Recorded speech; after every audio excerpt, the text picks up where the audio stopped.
നമസ്കാരം വ്യൂവേഴ്സ്. ഇന്ന് ഞാൻ കാണിച്ചു തരാൻ പോകുന്ന മോരൊഴിച്ച കുമ്പളങ്ങ പുളിങ്കറി.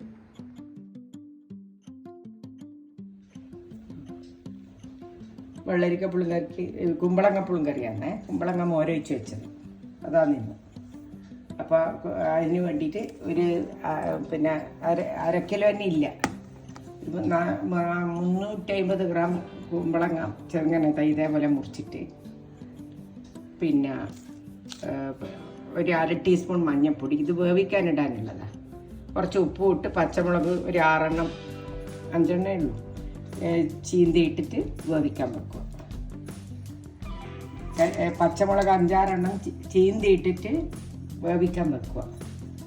ഇനി അതിനരക്കാനുള്ള തേങ്ങ 3-4 ചുവന്നുള്ളി, 2 വെളുത്തുള്ളി, കുറച്ച് കരിവേപ്പില, മഞ്ഞൾ. തേങ്ങ ഒരു മുറിയാണ് ഇത്. തേങ്ങയും തൈരും ഒരുമിച്ചിട്ട് അരക്കുക. തേങ്ങയും തൈരും ഒരുമിച്ചിട്ട് അരച്ചാൽ പിരിഞ്ഞു പോവില്ല. അവസാനം ഒഴിച്ച് കഴിഞ്ഞാൽ പിരിഞ്ഞു പോകും. അതുകൊണ്ട് തേങ്ങേൻ്റെ കൂടെ ഇട്ടിട്ട് വേണം അരക്കാൻ. 1 കപ്പ് തൈര്, തൈരിൻ്റെ പുളിയേ ഉണ്ടാവുള്ളൂ.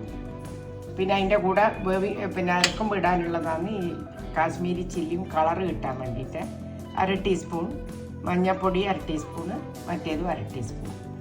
ബാക്കി സീസണിങ്ങിനാണ് ഉണക്കമുളക്, കടുകും ഉലുവയും, വെളിച്ചെണ്ണ, ഉപ്പ് ഇട്ട് ഇതിപ്പോൾ വേവിക്കാനിടുകയും ഈ കുമ്പളങ്ങ, കരിവേപ്പില, പച്ചമുളക്, കുറച്ച് ഉപ്പും കൂടി വേണം. കരിവേപ്പില ഒരു തണ്ട്, അതെത്ര വേണമെങ്കിലും നമ്മളെ ഇഷ്ടം പോലെ ഇടാം. നല്ലോണം മഞ്ഞൾ എല്ലാ സ്ഥലത്തും ആക്കും. എന്നിട്ട് വേവിക്കാൻ. കുമ്പളങ്ങ മോരൊഴിച്ച് വെച്ചാണ്.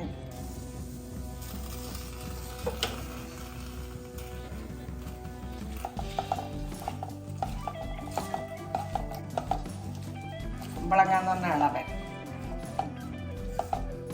പച്ച കളറിൽ കാണും. 1 ഗ്ലാസ് വെള്ളം അതിൽ ഒഴിച്ചിട്ട് വേവിക്കാൻ വെക്കും, ഉപ്പൂടിട്ട്.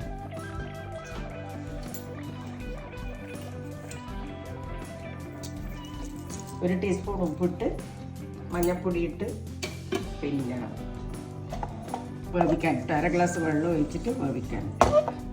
ഇനി അത് വെന്ത് വരട്ടെ. നല്ലോണം തിളച്ചിട്ട് വേവട്ടെ. വെന്ത് കഴിഞ്ഞിട്ട് ഇനി തൈരും തേങ്ങയിലും കൂടി അരച്ചിട്ട് ചേർക്കാം. 1/2 ടീസ്പൂൺ ജീരകം, തേങ്ങ, ചുവന്നുള്ളി, വെള്ളുള്ളി ഇത്രയേ ഉള്ളൂ, 2 വെറുതെ ഒരു മണത്തിന്. പിന്നെ ഈ 3 പൊടികൾ, മുളക് പൊടി, കാശ്മീരിയും മറ്റേ എരിവുള്ള മുളകും മിക്സിയിലേക്ക് ഇടുന്ന ഇതെല്ലാം കൂടി.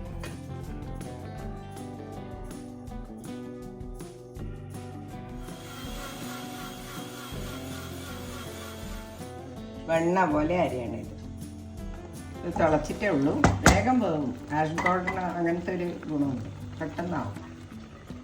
തീ കുറച്ച് വെക്കണം. നമ്മുടെ കുമ്പളങ്ങ, പച്ചമുളക്, കരിവേപ്പില, മഞ്ഞൾപ്പൊടി, ഉപ്പ് ഇട്ടിട്ട് വേവിച്ച് കുമ്പളങ്ങ വെന്തു. ഇനി മോര് വെച്ച് നമ്മൾ അരച്ച് വെച്ചിട്ടുണ്ടല്ലോ, മോര്, തേങ്ങ, ജീരകം, കരിവേപ്പില, ചുവന്നുള്ളി, വെള്ളുള്ളി, 2 വെള്ളുള്ളി മണത്തിന് മാത്രം ഒഴിക്കട്ടെ.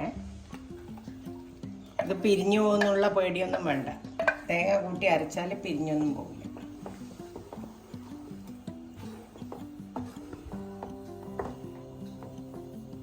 ഇനി ഒഴിക്കുന്ന വെള്ളം നിങ്ങൾ ആവശ്യമുള്ള വെള്ളം എന്ന് പറയുന്നത് തിളച്ചതായിരിക്കണേ.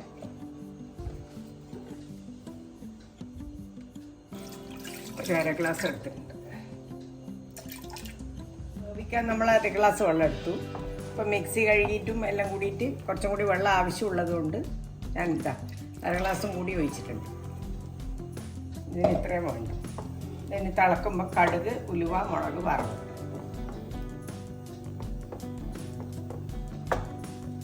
ഉപ്പ് നോക്കട്ടെ.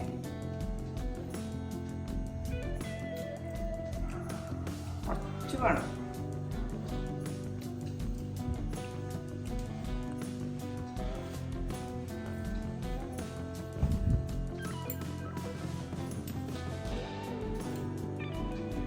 അര ടീസ്പൂൺ.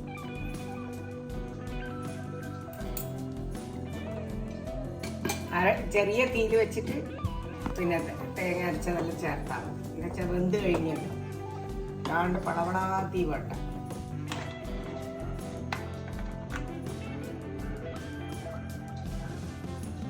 1.5 ടീസ്പൂൺ വെളിച്ചെണ്ണ,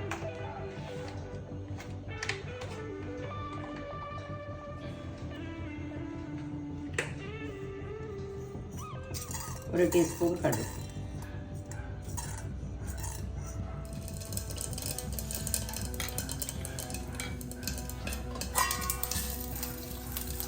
അര ടീസ്പൂൺ ഉലുവ,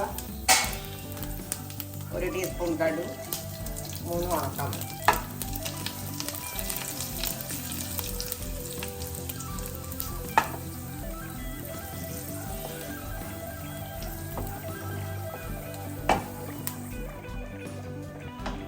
അങ്ങനെ നമ്മളെ മോര് വെച്ച കൂട്ടാൻ റെഡിയായി. ഓഫാക്കാൻ പോവുക. വറവിട്ട് സീസണിങ്. അങ്ങനെ നമ്മളെ മോര് വെച്ച കുമ്പളങ്ങ റെഡിയായി. കുമ്പളങ്ങ എന്ന് പറയുന്നത് മനസ്സിലായില്ല, ആഷ് കോട്ട്. ഇനി നിങ്ങൾ ഇത് കാണുക, സബ്സ്ക്രൈബ് ചെയ്യുക, എന്നിട്ട് എനിക്ക് കമൻസ് വായിക്കുക.